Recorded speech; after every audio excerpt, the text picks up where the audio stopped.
tutorial video is designed to accompany the worksheet for lesson 43 of Learn Your Scales and Arpeggios for Saxophone, in which we extend the F-sharp sequence of scales and arpeggios to 2 octaves.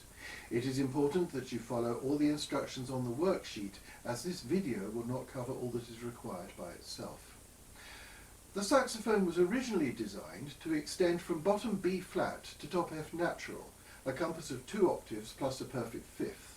This suited most requirements of the instrument in the early days, as it was used mainly in military bands, in which most of the music was in E flat major, C major for the alto player and F major for the tenor player. However, as the instrument became more widely used, saxophone players found themselves working in sharp keys as they played in orchestras and collaborated with string players. Violin players generally agreed that the best key for them is D major, and they therefore sound at their best in that and related keys. Tenor and alto saxophone players, with their transposing instruments, regularly found themselves respectively 2 and 3 sharps ahead of the pack, often playing in B major or worse. Fortunately, the saxophone has been designed to cope with sharp keys relatively comfortably, but it became increasingly desirable to reach a top F sharp. In the past, players developed what are often referred to as fake fingerings for top F sharp, such as using the side B flat key with the alternative top F fingering. Nowadays, even the most inexpensive saxophones are fitted with the top F sharp key. And it is surely only a matter of time before all exam syllabuses extend their scale requirements to top F sharp. It's worth revising the correct contact points for the top note keys. D should be at the base of the left-hand index finger, E flat is further down the finger, E is in the right hand, point to the ceiling and bend your index finger, F is just above the base of the left-hand middle finger, never the 4th finger, and F sharp is designed so that you can use either the middle or the 4th finger of the right hand, or indeed both. Exercise 86 is for F sharp major for 2 octaves, exercise 87 is for F sharp harmonic minor, and exercise 88 is for F sharp melodic minor. Exercise 89 is for all the F sharp arpeggios, exercise 90 is for the chromatic scale, and exercise 91 is for the whole tone scale starting on F sharp.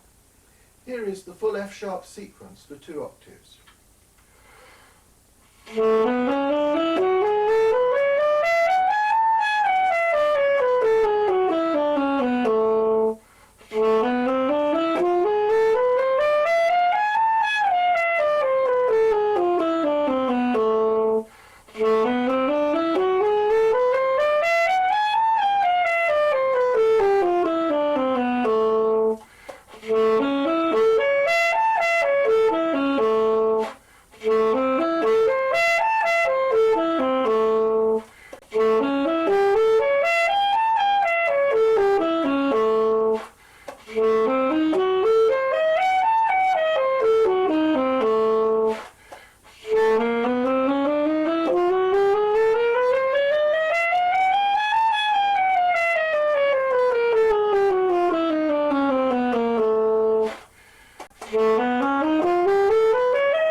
And this is where the course really ends.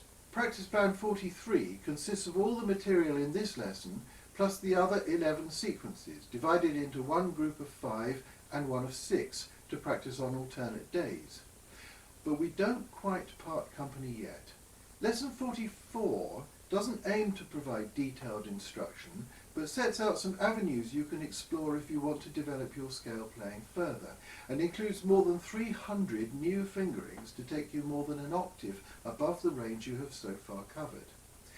Do make sure you are really secure on all 12 sequences before you venture into this territory.